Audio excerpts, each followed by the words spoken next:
God's ideal family and the responsibility the citizens of Chunilguk are called to fulfill. By Reverend Dr. Sun Myung Moon, February 23, 2007. Distinguished former and current heads of state, guests from home and abroad who love peace and who have come from every corner of the earth to celebrate and commemorate this day.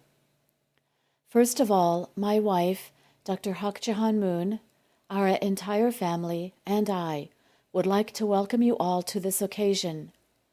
We would like to express our sincere gratitude for your efforts on the front line in fulfilling your mission of advancing the Universal Peace Federation and realizing peace for all humanity.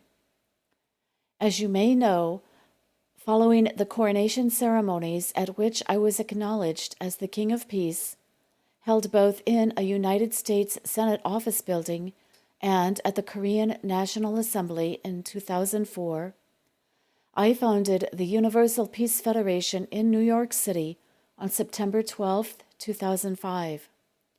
On the foundation of those victories, on June 13, 2006, we held the entrance ceremony for the Cheonjong Peace Palace and the coronation ceremony of the true parents as the King and Queen of Peace in heaven and earth. These were each steps toward the establishment of the substantial kingdom of heaven on earth, Chunilguk. Heaven's providence is progressing rapidly each day. In its course for the establishment of Chunilguk, a day can feel like 1,000 years, and 1,000 years can feel like a single day. Distinguished world leaders, this year, 2007, the 7th year of Chunilguk, is a jubilee year in the providence. In this holy year, today is also a meaningful day, because by the Korean way of reckoning, it is my own 88th birthday, as well as the 65th birthday of my wife, Cheon Moon. To commemorate this day and to renew our resolve, I would like to convey to you a message that summarizes heaven's message that my wife, the 3 generations of the true family, and I have been conveying to the 6.5 billion people of the world during the past 2 years. My purpose is to remind you once again of your position and mission from the viewpoint of God's providence, and to re-emphasize the significance of the era in which we live. The title of this message is God's Ideal Family and the Responsibility the Citizens of Chunilguk are Called to Fulfill. Respected leaders from around the world, what do you think is God's ultimate purpose for creating human beings? It is to experience joy through the perfection of ideal families filled with true love. What does an ideal family look like? Simply put, an ideal family is the model for absoluteness and peace, wherein its members have secured a parent-child relationship with God and can live in attendance to God as their parent. God created Adam and Eve and established them as the first ancestors of humankind with the intent that they form an ideal family that is the model for absoluteness and peace. He committed himself fully to raising them as his son and daughter, to be encapsulations of the entire cosmos, mediators between the spiritual and physical worlds, and lords of creation who would be joined with him through true love, true life, and true lineage. Ladies and gentlemen, Adam and Eve had to establish a model, peaceful, ideal family. God, the absolute being, created human beings as his children in order to instill in them absolute values, which sprang from an absolute standard. Thus, human beings must follow the way of that unchanging standard in keeping with the demands of the heavenly path. This means we must follow our destined life course in order to attend God, our eternal parent. In other words, for us to perfect ourselves in resemblance of God and obtain the stature of people of character who can be called sons and daughters of the eternal God, we must follow the path based on the unwavering standard God has determined. The essence of this path is the standard of absolute sexual purity. The first stage is maintaining absolute sexual purity prior to getting married. After we are born, we go through a process of growth. We pass through infancy and childhood in a very safe and secure environment under our parents' love and protection. We then enter the period of adolescence, which signals the start of a new and dynamic life. This is the moment when we begin to travel the path to becoming a mature human being, internally through the perfection of our character, and externally by reaching adulthood. During this time, there is a strict requirement that everyone must meet, no matter who they are. That is, maintaining their purity. The second stage is establishing the model of absoluteness in the love between husband and wife. This heavenly law of total marital fidelity is more precious than life itself. Husband and wife are eternal partners given to each other by God. Through having children, they become the co-creators of true love, true life, and true lineage, and the origin of that which is absolute, unique, unchanging, and eternal.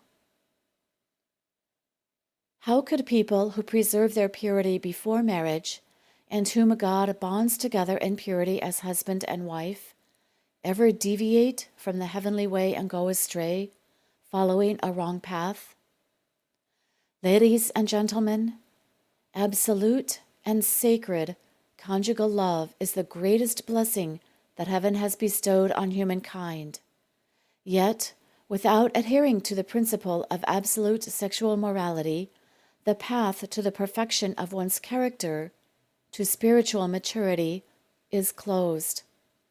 Furthermore, without securing the foundation of absolute sexual purity within a true family of perfected individuals, it is impossible for God to manifest His presence in dignity as the incarnate God of character. Therefore, if Adam and Eve had achieved individual perfection, the perfection of their character, by upholding the strict principle of sexual purity in accordance with God's will, and then entered into conjugal relations through His holy blessing, they would have attained complete oneness with Him. God would have dwelt within their union.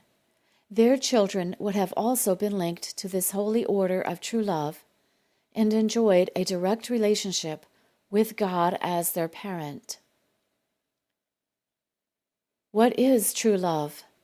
Its essence does not lie in receiving, but in being the first to give, in living for the sake of others and for the sake of the larger whole. True love gives, forgets that it has given, and continues to give without ceasing. True love gives joyfully. We find it in the joyful and loving heart of a mother who cradles her baby in her arms and nurses it at her breast. True love is sacrificial love, as with a devoted son who gains his greatest satisfaction through helping his parents. When we are bound together in true love, we can be together forever, continually rejoicing in each other's company. The attraction of true love brings all things in the universe to our feet. Even God will come to dwell with us. Nothing can compare to the value of true love. It has the power to dissolve the barriers fallen human beings have created, including national boundaries, the barriers between races, and even those between religions. The main attributes of God's true love are that it is absolute, unique, unchanging, and eternal. So whoever practices true love will live with God, share His happiness, enjoy the right to participate as an equal in his work, and the right of inheritance. Therefore, a life lived for the sake of others, a life of true love, is the absolute prerequisite for entering the kingdom of heaven. Ladies and gentlemen, what kind of place is the kingdom of heaven? In brief, the heavenly kingdom is a world overflowing with God's true love. True love is its axis.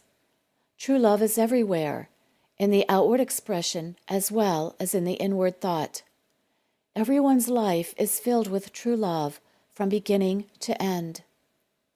In the kingdom of heaven, people are born through true love, live in the embrace of true love, and follow the track of true love until the day they pass on into the next world, the spirit world. The kingdom of heaven is a natural world where all people live for the sake of one another. Consequently, antagonism and jealousy cannot be found anywhere in that world. It is a world that is not governed by money, position, or power. There, the success of every person represents the success of the whole. The likes of every person represent the likes of the whole, and the joy of every person represents the joy of the whole. The kingdom of heaven is a world filled with the air of true love, where everyone breathes true love. Its life throbs with love, everywhere and all the time.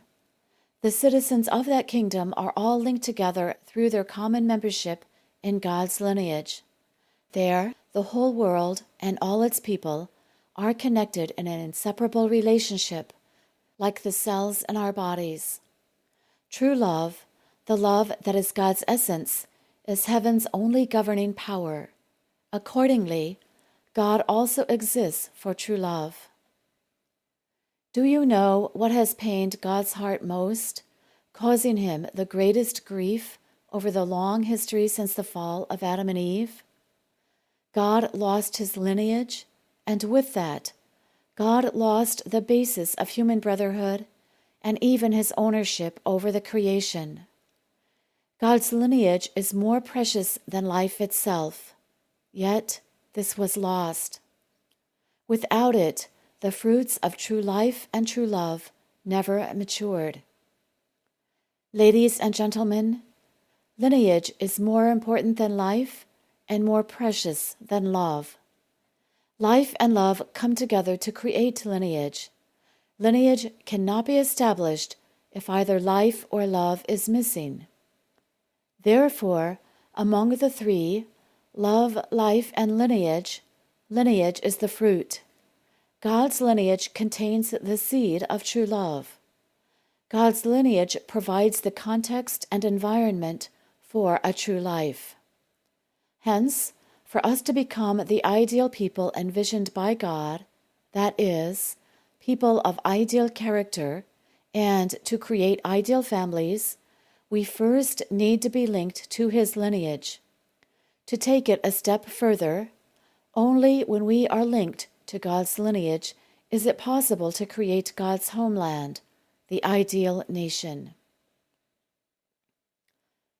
Please inscribe the importance of lineage in your hearts. I cannot emphasize this enough. This is because the parent-child relationship is the highest and most important of all relationships, and the model lineal relationship between parent and child is the only way through which God's lineage can be bequeathed and made to last forever. You must be clear on this point. Distinguished ladies and gentlemen, our bondage to the lineage of Satan has caused so much suffering throughout history. Let us now boldly step forward to sever it and be grafted onto the root of the lineage of the true parents. Why should we foolishly continue to live and die as wild olive trees? Where can we find the path to escape this vicious cycle? It is through the holy blessing. The holy blessing ceremony offers the grace of being grafted onto the true olive tree. It was instituted by the true parents, who bring God's true lineage to humankind. Without changing your lineage, you cannot change your seed. The best way to restore people to the position of children of God through changing their lineage is through the cross-cultural marriage blessing. These marriages contribute to the great task of transcending the barriers of race, culture, nationality, ethnicity, and religion, and to creating one family of humankind. It is a revolutionary occasion, creating the heavenly lineage on a completely new level, transcending the obstacles of race, culture, nationality, and religion. It is an act that severs all links of enmity. It is the sacred rite of the change of lineage, through which everyone can be recreated through the true parents. They are the King and Queen of Peace, the manifestations of God in substance, who enable him to exercise his providence in the present world. The path is open wide for all people to change their lineage through the holy wine ceremony that the true parents have instituted. The holy blessing is yours, that you may establish true families.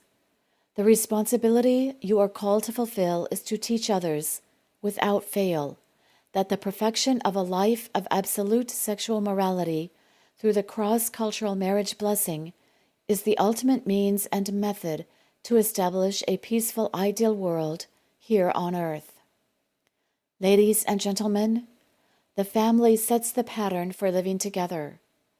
The warm environment of oneness based on love and respect between parents and children, mutual fidelity and love between husband and wife, and trust and mutual reliance among siblings is the manifestation of the model, ideal family of peace.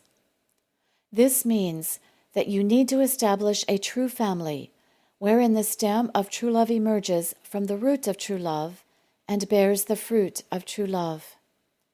In this manner, the 3 generations of grandparents, parents, and children should live together as one family and serve the eternal God. God desires to see such families, and it is your responsibility as tribal messiahs and ambassadors for peace to strive for and establish them, families of Chunilguk, the kingdom of God.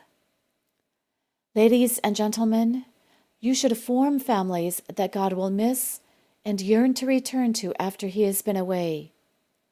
He should feel comfortable to visit your home like any parent coming to visit his or her children. This is what it means to live in service to God.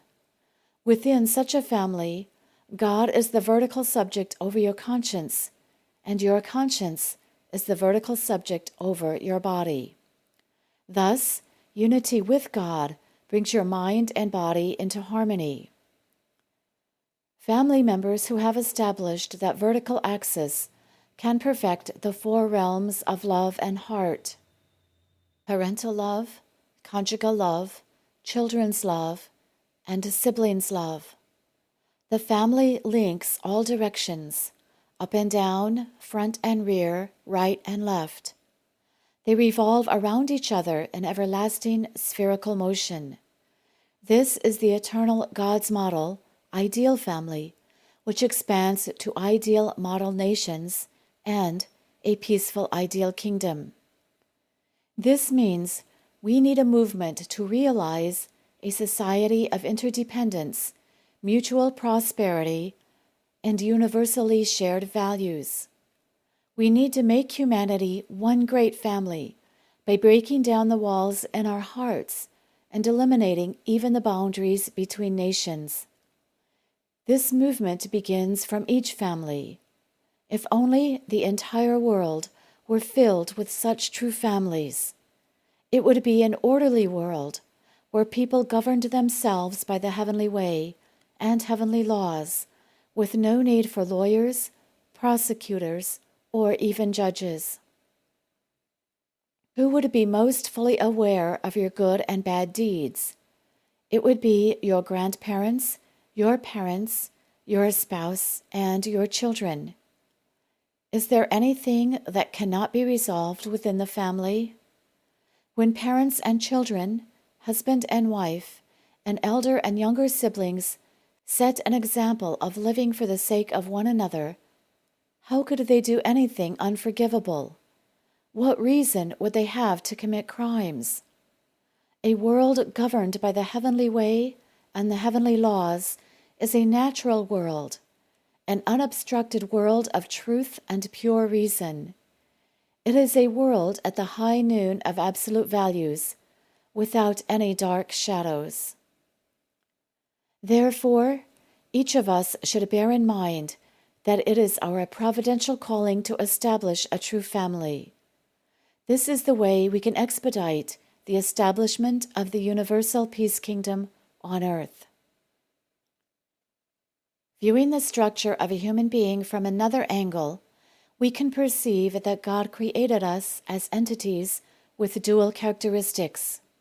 He created our physical bodies as miniatures of the corporeal tangible world, and our spiritual bodies as representative of and lords of the incorporeal world. Accordingly, it is intended that we live for 100 years or so in the physical world and then pass on naturally and automatically into the incorporeal spirit world once the physical body ceases to function. In this way, though it cannot be perceived by the eyes in our physical bodies, the spirit world is the automatic and inevitable extension of our lives on earth, humankind's eternal original homeland created by God. The spirit world does actually exist. It is not a world that has been fantasized or imagined into existence. We do not have the right of choice concerning it. It is not a world we can go to if we please, or refuse to go to if we would rather not. Just as God is eternal and unchanging, the spirit world He created is also eternal and unchanging. In like manner to our living in the physical world in our physical bodies, and forming all sorts of relationships with the existing world, even in the spiritual world we are destined to go on living in our spiritual bodies, and to form and maintain close relationships with all phenomena of the spirit world. In the relationship between a person's spirit and physical body, the spirit is the more important of the two. The physical body lasts for about 100 years before it ceases to function, but the spirit lives forever, transcending time and space. No matter how well you fare in this earthly world, you are bound to die. Therefore, before you pass on to the next world, you should achieve harmony between your spirit and physical body by living your earthly life in such a way that you meet the standards of both the physical and spiritual worlds.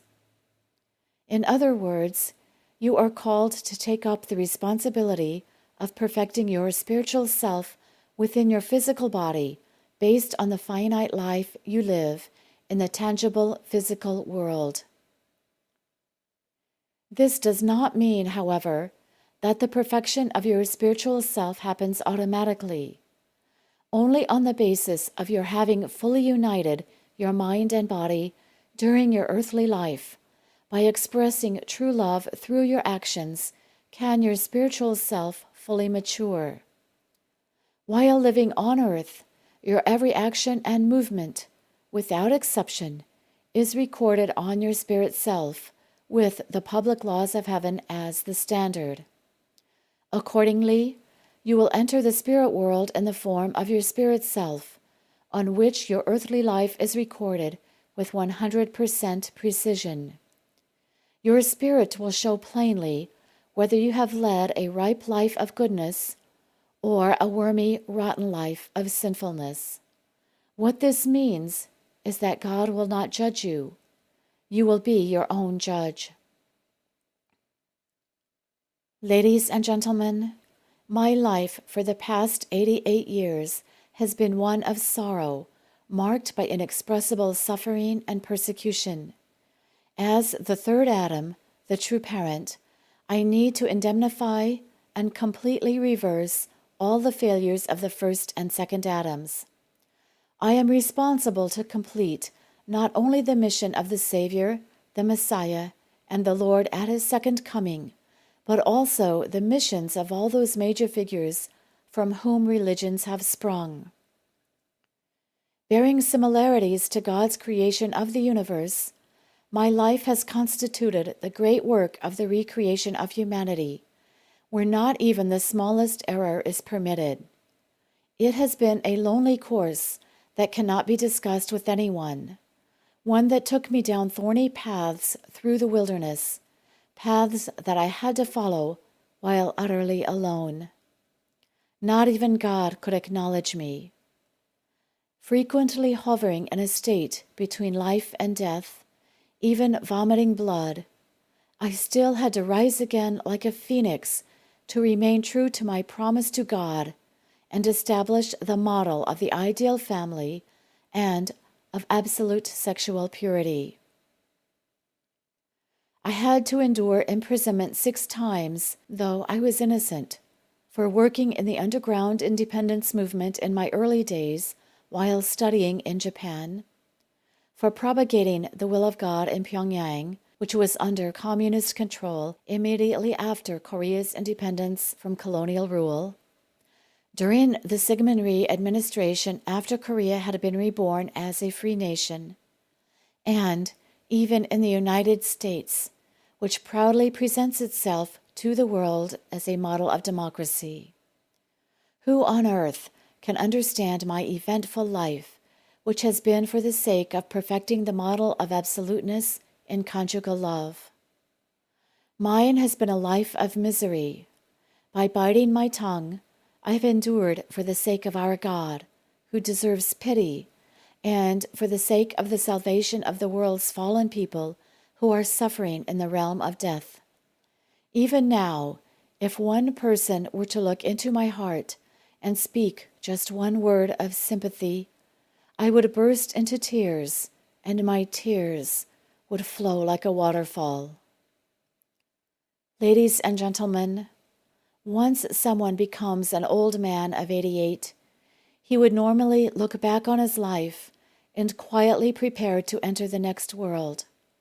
Yet, my life begins from now. It is not because I have many lingering attachments to this life.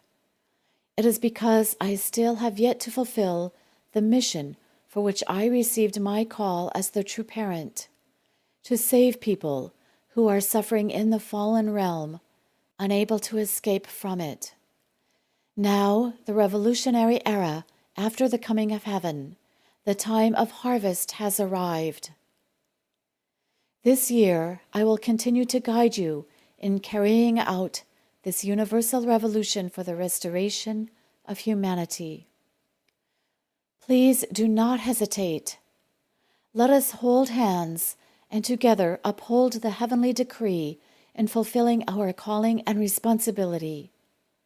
How can we avert our eyes from the situation in which tens of thousands of our brothers and sisters are dying helplessly while waiting for salvation? Leaders who love peace, you are now living in the most blessed and exalted time in history. We are in the era after the coming of heaven. I proclaim the beginning of the long-awaited new heaven and new earth, which billions of your ancestors in the spirit world who have come and gone in history have yearned for. This is the era of the kingdom of the peaceful, ideal world. The 4 great religious founders and billions of good ancestors have come to earth to guide you on the blessed path of heaven. The age when the fallen and corrupt world wreaks havoc on humanity, allowing evil people to live better than others, is passing away. The Universal Peace Federation, which stands as the able-type United Nations on the universal level, will work toward a peaceful ideal world, the eternal ideal God has cherished for the creation, while renewing the existing Cain-type United Nations. UPF will provide leadership for this new dimension, the kingdom of the peaceful, ideal world.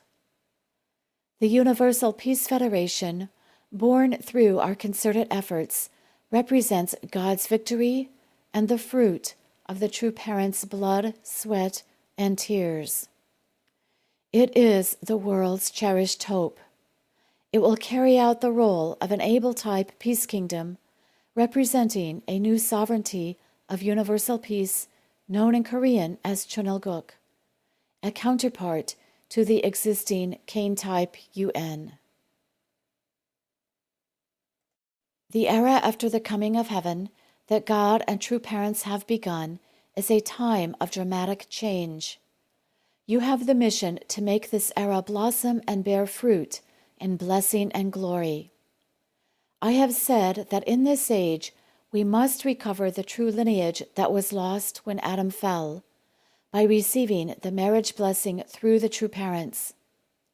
The providence of the marriage blessing should be perfected in 5 stages: the individual, the family, the tribe, the race, and the nation. This is the time when, metaphorically speaking, the sun is directly overhead, such that no shadow is cast. This signifies that we have passed through the era before the coming of heaven, which included the Old, New, and completed Testament ages. These eras have required immeasurable restitution and atonement in order to recreate the ideal.